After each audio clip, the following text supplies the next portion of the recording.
During a recession, you might be thinking that you need to stop investing, build an emergency fund, and wait until things are calmer in order to get back in. That sounds completely safe, but it's actually stealing from your future. Because the people who build real wealth, they use downturns to get aggressive, to add more money to those beaten down investments, and to wait for the time when things start to grow again to watch their money explode. In this video, I'll show you why protecting your money the way that most people do will cost you far more than just watching your stocks fall. And I want you to flip the script and come out stronger on the other side. If you look at this chart going back to 1950 as S&P, all the major downturns were pretty much aligned with some sort of economic news that scared the crap out of us, or some sort of valuation combo with that recession. And most people sit there and say they think they're protecting themselves by selling. Because guys, at the end of the day, what causes stocks to go down like this? Selling. When people are selling, they're sitting there saying, I'm too scared, I don't know what's going on. And the most common thing I hear is, I'm gonna wait and be patient for when things look better. Guys, when things look better, you've already missed out on this, on this, on this. You've already missed out. The reason why these times are the best times to buy is because this is when things look the most bleak. When things look the worst is when the money should be going in. And that's very scary. I do not deny that. I feel that fear in myself. We're all the same people. We're all humans. But that recession advice does not work. It's based on fear, not strategy. Going back to 1950, if I asked you to pick 6 or 10 times in which you'd go all in, you'd pick the times that were the most scary. The times that when you were in them, people would have said, stocks are going to zero. I see no way going up. There's nothing but bad news out there. Just like at the peak times, the story was things could never be better. Things will never get worse. You buy the dip. Stocks always go up. Do you see a pattern forming here? Time in the market beats timing the market. That cliche is absolutely true. But the problem is people think they're going to time things perfectly. They're going to sit there and get out, and they're going to time the market and get back in at the right time. Guys, that's absolutely false. It does not happen. This is why we preach about long-term value and price movement. You don't know where we are in these cycles. Trust me, I've tried to sit there and figure it out, and I thought I figured it out, and I was wrong. What matters here is to buy at consistent times. Why? Because if we're overvalued, you're overpaying, but when it's undervalued, you're underpaying. And guys, guess what? We will be undervalued at some point.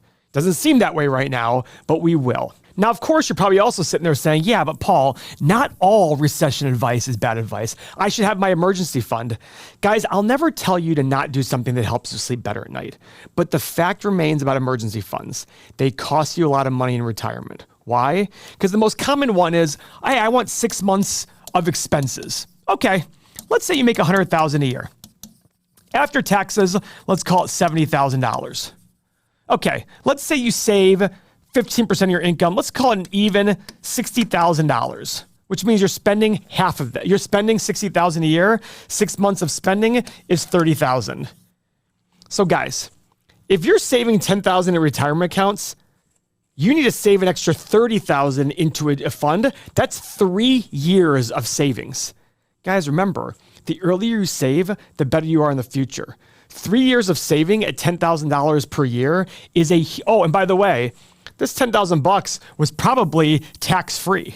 So you're actually saving, it's actually gonna take you even more money when you pay taxes on it. You're taking out the first 4 or 5 years of savings. Why? On the off chance that you get let go. On the off chance you have some emergency, some sort of illness. Well, guys, there's insurance for a lot of that. Secondly, you have family. Third, and this is very controversial, get a credit card. Get an emergency credit card that has a big limit that's set for 6 months of your expenses. Remember, it's for emergencies only. You only pull it out for emergencies. Keep it active. Charge your Netflix account once a month to it. Make sure it stays active. The point is to save your emergencies for emergencies. And the other thing is, if you go out there and you save in a checking or savings account for 6 months of expenses and the bad thing happens, you have to declare bankruptcy, that money's gone. But the more you put into your 401k or Roth or any IRA is untouchable by creditors. So if you have to declare bankruptcy and this thing has accumulated $100,000 in value, they cannot touch that money. So it always makes me laugh going, why the hell do people have emergency funds? Does it make you feel warm and fuzzy having a bank account there? More power to you. If you are the kind of person that will not be able to sleep at night unless you have 6 months of expenses sitting in a checking account, I will never argue with that. But what I remind you is it will cost you in retirement. How much? Guys, I've run the numbers. It's $1 million plus in a lot of situations, depending on how old you are and your income. It's every bit of multiple six figures. You are costing yourself that. Why? For the off chance that you have to sit there and dip in an emergency fund for 6 months. Guys, it happens, but it doesn't happen very much. And I look at that saying, is the juice worth the squeeze? That's the hard part here. But back to investing during downturns, it sucks. It feels like the world's coming. All the stories are bad. Look at just the last from year to date here in the market.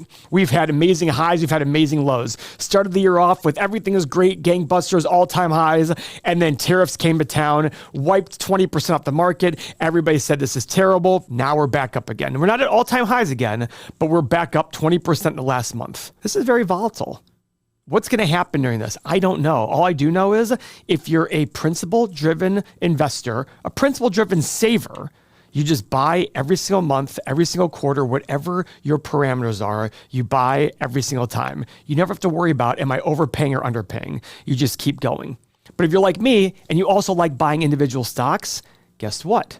You have that opportunity. You take a portion of your money that's above and beyond what you need for your goals, and you buy individual stocks based on a principle-driven investing idea. And the great part is that cash sitting there waiting to buy individual stocks, there's a way for you to make money above and beyond the normal savings rate by being paid to wait for stocks to fall to the prices you want them to go to. I use this. It's called cash secured puts. Let's say Nike is selling for $70 a share. You want it at $65. There's literally a way that you can take your cash.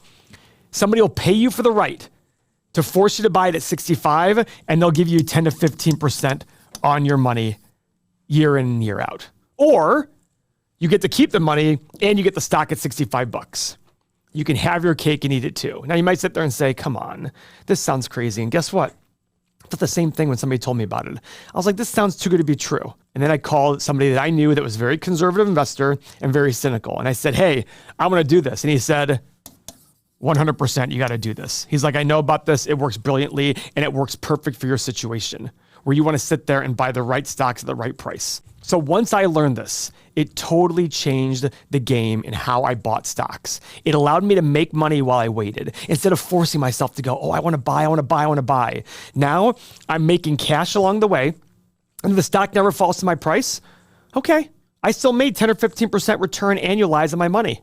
How could that be bad? And guys, we have a specific class just for this, as well as renting out your stocks to make income along the way. And the great part is you have to wait decades. You make the income starting this very month. If you're interested in learning about that, click the link below. We'll send you immediately a PDF that explains these two methods of generating income, above income on your cash, as well as stocks you currently own. So guys, remember, the times that are most fearful are the times you have to continue buying. Is it tough? Absolutely tough. I'm never going to deny that. But that's why we have this channel here. We're here that when things are bad, we'll be the level of calm saying, guys, you buy because every past bear market looks like an opportunity. And I want the future ones, instead of looking like a risk, to look like an opportunity for you. Thank you for your time.